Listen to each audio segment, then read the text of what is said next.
les furieux, eh bien je suis très content de vous retrouver une fois de plus pour une nouvelle vidéo, la première vidéo de 2022. Alors évidemment, je vous souhaite à tous et à toutes la plus belle des années que vous puissiez passer. Ça commence pas forcément super, mais moi je reste positif. Je suis sûr que l'été sera vraiment génial avec plein de vols, avec plein de barbecues entre amis et toutes ces sales histoires vont vite être derrière nous.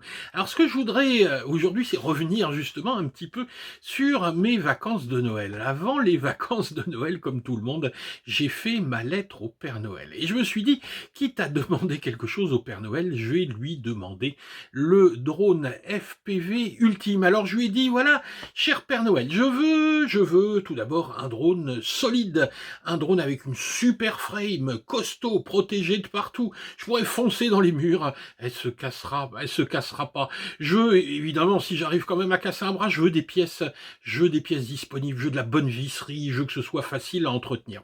Ensuite, je me suis dit, qu'est-ce que je veux? Je veux des gros moteurs, je veux des grandes hélices, je veux un truc en 6S, je veux de la bonne électronique, je veux une stack avec plein du ART, je veux de la puissance, et puis bah, je veux aussi qu'il soit beau comme un camion, je veux qu'il ait plein de lumière partout, et puis, bon, on va lui mettre quelques options. Je voudrais un GPS, je voudrais un Nano RX Crossfire.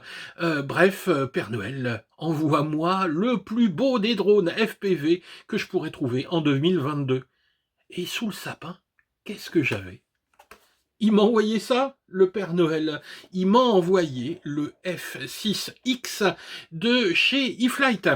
Alors, Père Noël, est-ce que tu avais raison? Est-ce que cette machine, c'est la machine ultime? Eh ben, c'est ce qu'on va essayer de découvrir aujourd'hui ensemble. On va le regarder. Déjà, on va ouvrir ensemble la boîte, on va regarder ce qu'il y a dedans. On fera une comparaison aussi avec le F5D, donc le Nazgul Evoque en 5 pouces. Et puis dès que le temps le permettra, on ira le faire voler pour le tester en vol. Allez, c'est parti, bonne vidéo. Allez, on va l'ouvrir, cette boîte qu'on attend depuis un petit bout de temps.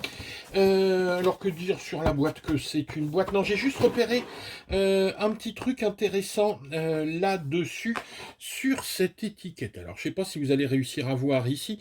Habituellement, on n'a pas toutes ces informations. Bon, donc ici, il indique juste que c'est la version GPS avec le Crossfire, ici donc avec un Nano RX. Mais ce qui est intéressant ici, regardez sur l'étiquette, vous avez donc le nom de l'appareil, évidemment, sa version, donc ici BNF TBS Nano, le SKU, donc vous l'aurez directement là, il n'y aura pas à le chercher.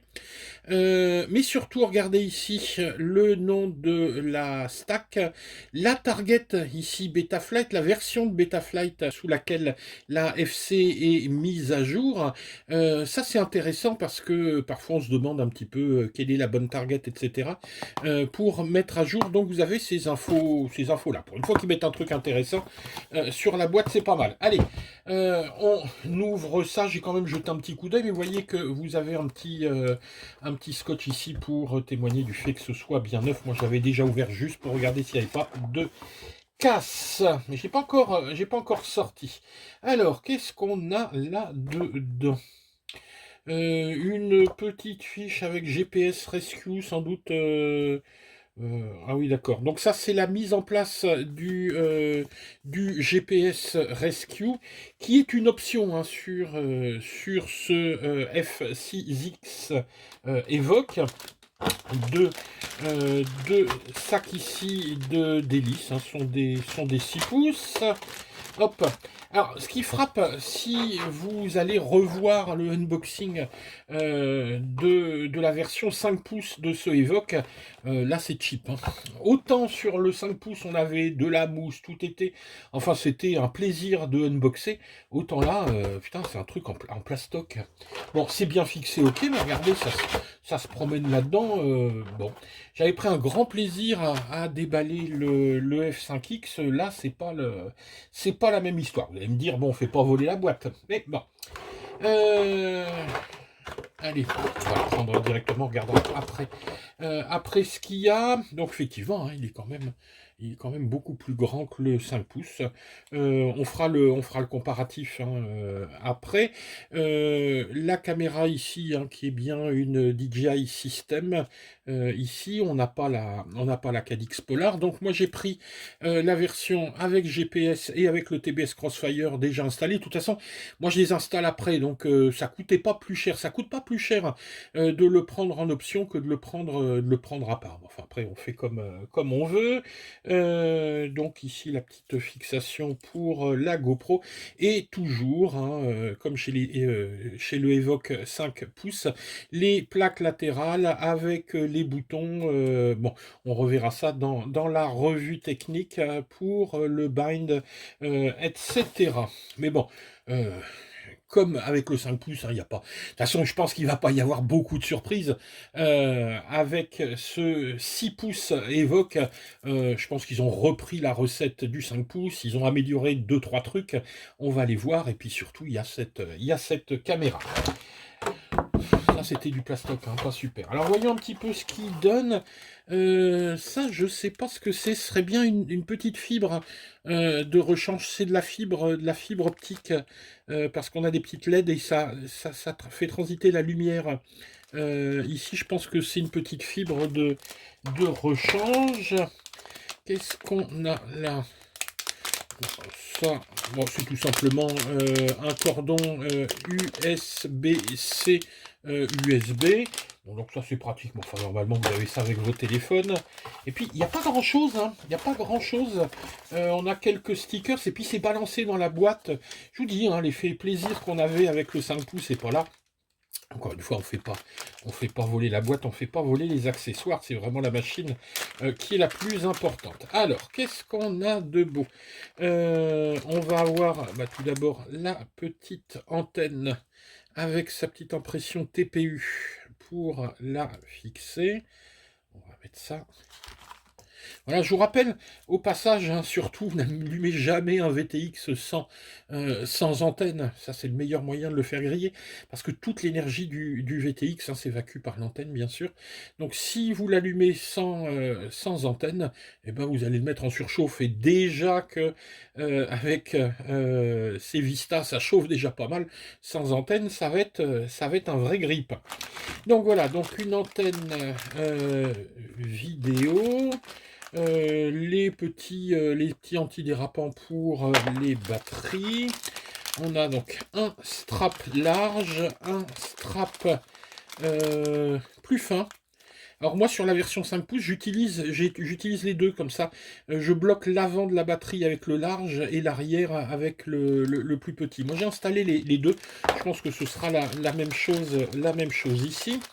On a les petits tubes d'antenne si vous voulez rester donc avec un RxSR, donc en FR Sky, bon avec un récepteur classique, les petits écrous ici qu'on va mettre sur les moteurs pour bloquer les hélices. Qu'est-ce qu'on a d'autre? Un petit peu de visserie. Alors je vais essayer de rien oublier. Donc voilà, on a quelques jeux de vis ici. On a des petits écrous pour la stack. Alors on a également une petite clé BTR avec la vis pour la fixation du support de GoPro ou de caméra d'action. Voilà, donc le déballage de ce F6X, je vous en dis pas plus. Ce que je vais faire là tout de suite, c'est que je vais aller binder l'appareil, je vais le passer sous Betaflight, et puis il n'y aura pas grand chose à faire. Et puis je reviens vous voir pour parler un petit peu des données techniques de cet appareil. Allez, au boulot. Voilà, le F6X est maintenant quasiment en état de vol. Il ne reste plus qu'à serrer mes hélices. Oui, d'ailleurs, un petit conseil au niveau des hélices quand vous bricolez hein, sur vos drones, si vous n'avez pas le courage de retirer les hélices, desserrez juste les écrous. Hein, vous voyez, comme ça, si par accident ça se met en route, vous ne risquez pas de vous couper un doigt.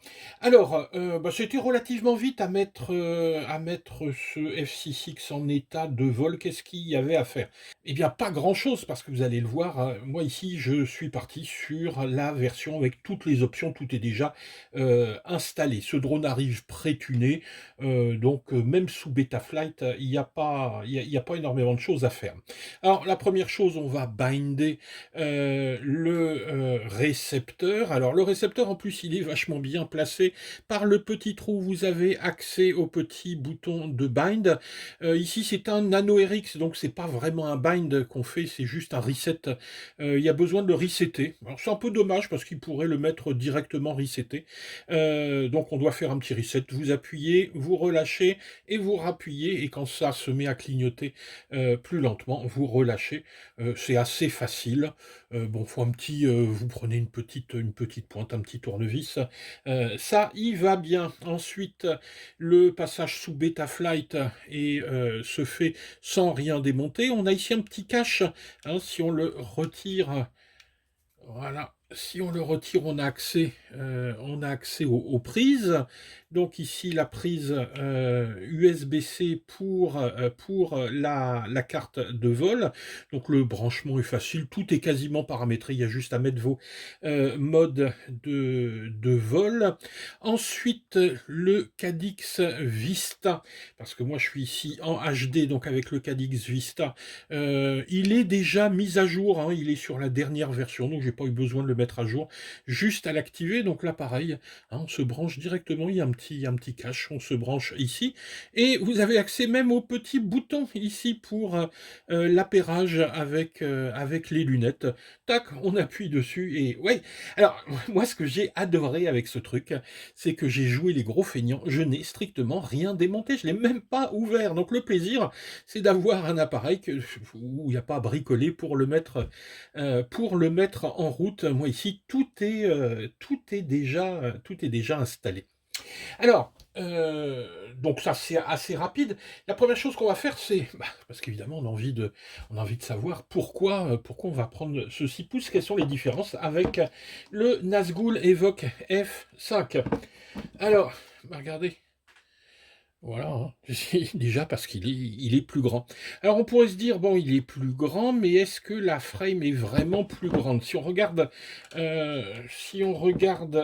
la frame, bon, hormis le fait que ici j'ai une version en X, donc c'est le F6X, et si j'ai une version en DET 4, c'est le F5D, et bon, on se rend compte que la frame, c'est exactement la même. Il n'y a que les bras qui changent, ils sont juste un petit peu plus grands ici. Donc au niveau de la frame, on n'aura pas beaucoup de changements.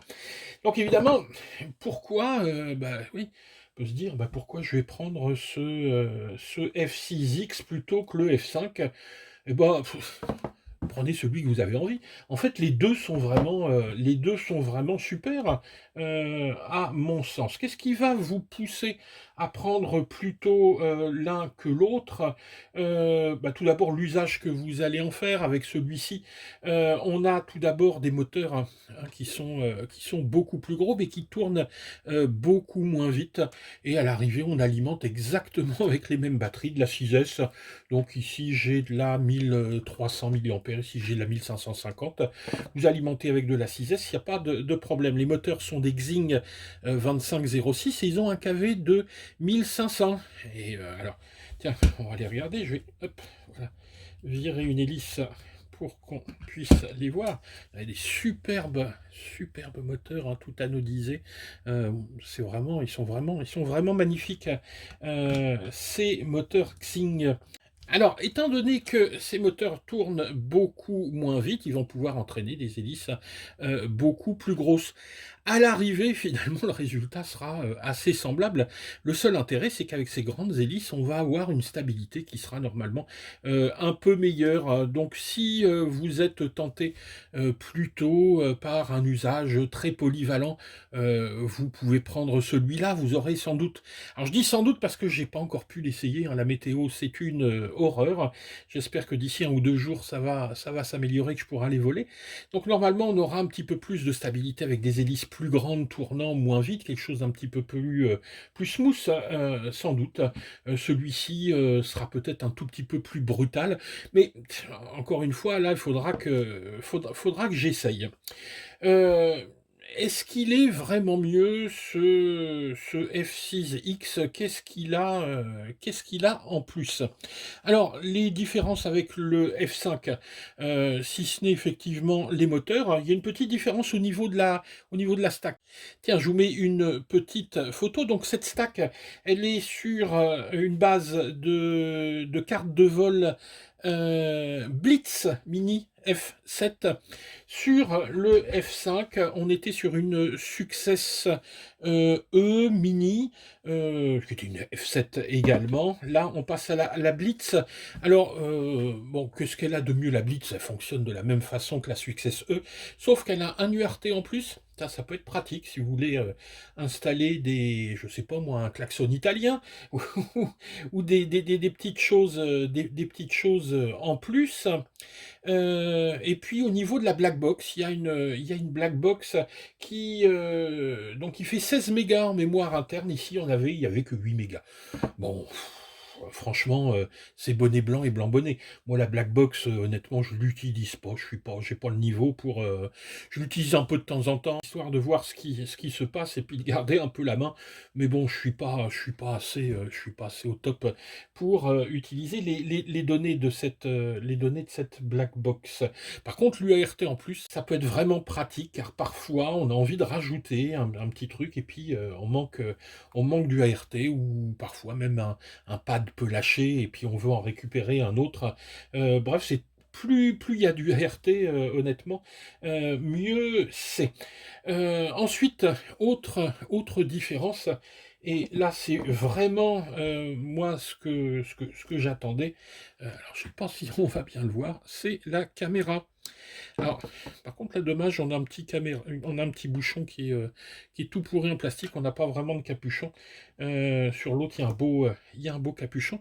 Mais ici, vous voyez que la caméra, c'est la caméra DJI. Alors, elle est plus fabriquée par DJI, hein, elle est fabriquée par Cadix, mais c'est la même licence, c'est la même chose.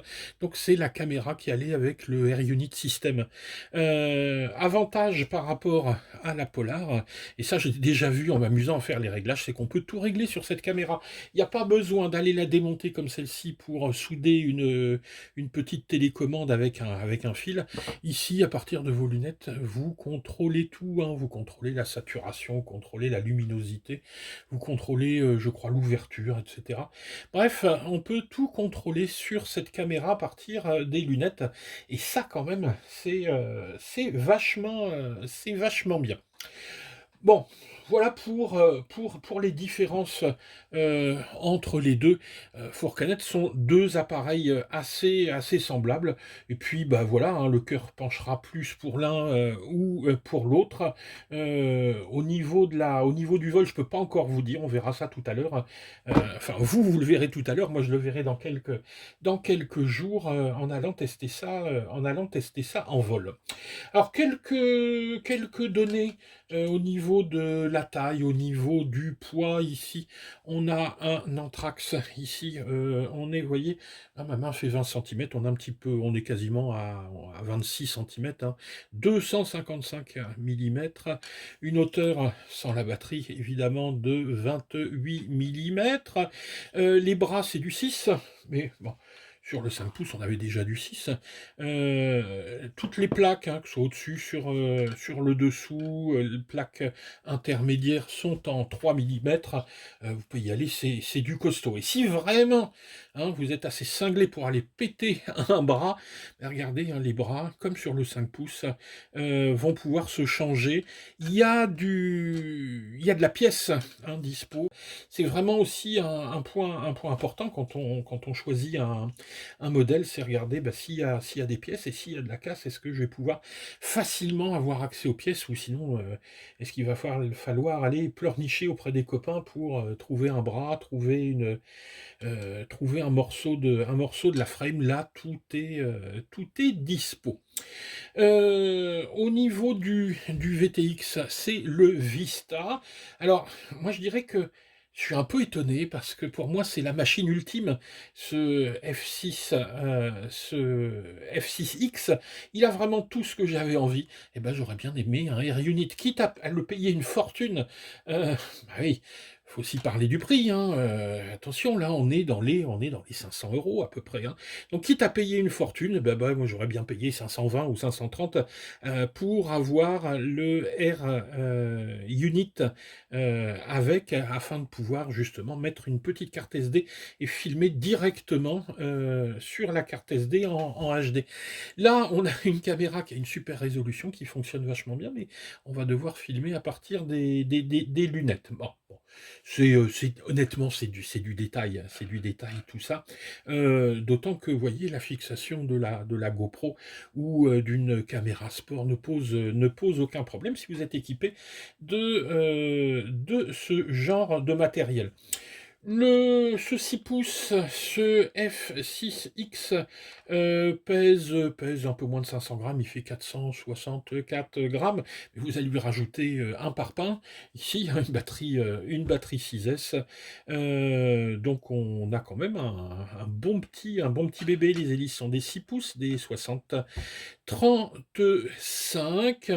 On a parlé de la FC, qui est donc la Blitz Mini F7. On a ici des ESC évidemment 4 en 1 en 55 ampères, 60 en pic, avec un capteur de courant. Donc ça, c'est la machine, je dirais, de façon globale. Ensuite, il y a possibilité d'avoir un certain nombre d'options. C'est-à-dire que quand vous allez chez eFlight, alors c'est pas le cas chez Banggood, hein. Chez Banggood, ils vous donnent pas beaucoup de choix. Pour l'instant, je crois, je sais même pas si la version HD est dispo pour l'instant chez Banggood. Mais en tout cas, chez eFlight, évidemment, c'est eux les fabricants, hein. Vous pouvez fabriquer la machine dont vous avez envie.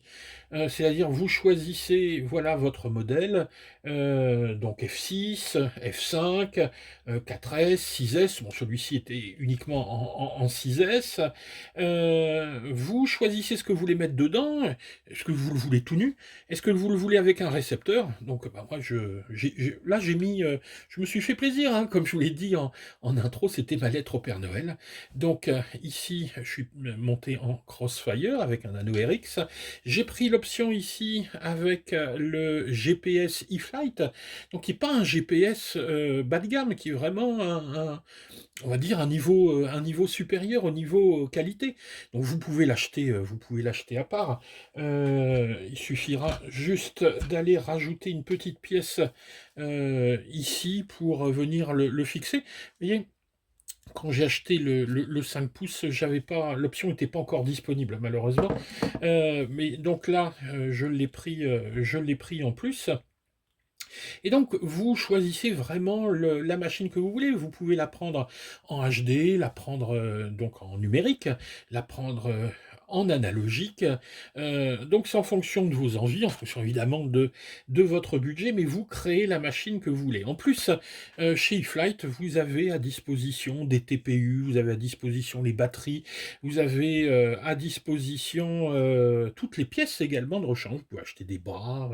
Donc, si vous voulez, en plus de votre commande, vous prendre un ou deux bras parce que vous êtes poissard ou parce que vous êtes complètement cinglé dans votre façon de voler, vous pouvez. Donc ça, c'est vraiment... n'hésitez pas, je vous mets d'ailleurs le lien juste en dessous pour aller voir ça chez eFlight. En plus, au niveau de l'envoi, c'est vraiment super. La boîte arrive avec un surcarton au-dessus. Il n'y a aucun souci pour le transport. Il n'y a pas de mauvaise surprise à avoir avec eux. L'envoi est relativement rapide. Et puis, je crois que les frais de port sont gratos, hein. Ils vous font pas payer les frais de port. Alors après, évidemment, il y a le petit détail qui tue. Regardez, tiens, j'éteins la lumière. Vous voyez un petit peu? Il est tout lumineux. C'est un vrai sapin de Noël, ce F6X. Il est magnifique avec ses LED. Et puis regardez ici, vous voyez, on a des petites fibres optiques, hein, là-dessous qui vont conduire la lumière des LED. Sur le côté ici, vous avez vu, moi ça éclairait intégré en orange, ça veut dire que bah, ma batterie est pas à fond. Soit vous êtes en vert, soit vous êtes en orange, soit vous êtes en rouge. Si c'est en rouge, c'est qu'il faut poser la tension est évidemment basse. Bon bah, évidemment, il est compatible avec, l'IRC30 et avec le Smart Audio, donc les 2 sont pris en charge, donc vous pouvez choisir celui que vous voulez.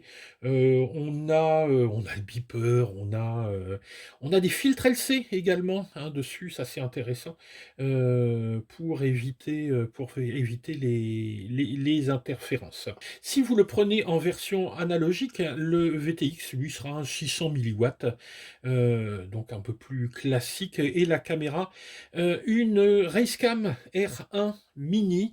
Bah, je peux pas vous la montrer, hein, parce que sur l'un ou sur l'autre, j'ai les versions HD.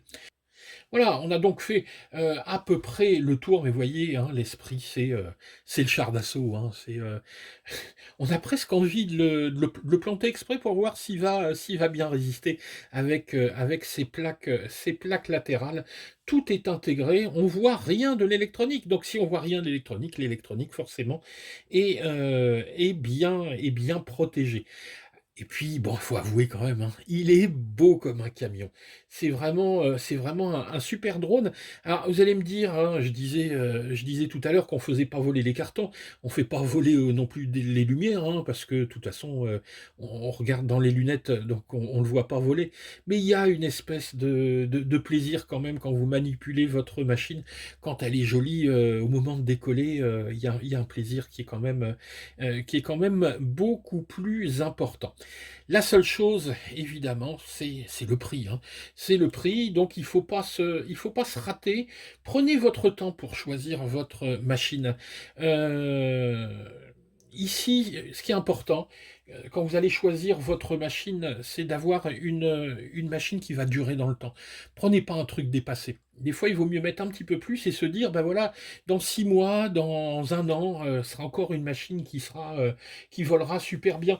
Les Nazgul, si vous prenez le Nazgul 1, le Nazgul 2, le Nazgul Evoque, sont des machines qui volent encore très très bien. Le Nazgul 1, moi j'ai toujours mon Nazgul 1, et il y a encore plein de gens qui achètent des Nazgul 1 d'occasion. Donc c'est des machines qui auront une valeur ajoutée aussi à la revente. Donc bien prendre son temps, parce que c'est quand même un achat important. C'est The Drone, hein, voilà, vous achetez la machine de course qui vous fait plaisir, plutôt que bah, voilà, d'aller acheter un DJI bidule qui va vous faire des jolies photos. Bon bah voilà, c'est une autre approche du loisir. Maintenant, ce qu'il faut faire, hein, c'est aller le tester et voir s'il vole bien. Allez, on se retrouve dans quelques jours. Dès que je peux, je mets ça en vol et puis je vous présenterai les images. Je sais pas exactement comment ça va se passer. Pour vous, c'est tout de suite. Voilà, si cette vidéo vous a plu, vous n'hésitez pas, comme d'habitude, vous mettez un petit pouce vers le haut. Pensez bien à vous abonner, à activer la petite cloche également pour avoir toute notre actualité. Et puis, si vous voulez continuer à voir nos vidéos, vous pouvez également utiliser nos liens affiliés pour soutenir notre chaîne. Vous êtes un certain nombre à soutenir notre chaîne et ça nous fait bien plaisir. Et puis, si vous ne nous soutenez pas en allant utiliser nos liens, vous pouvez mettre un petit commentaire en dessous parce qu'on est sensible à ça. Hein. On est des gamins, on est content quand les gens sont contents. Voilà, allez, on part voler. Ciao les gars!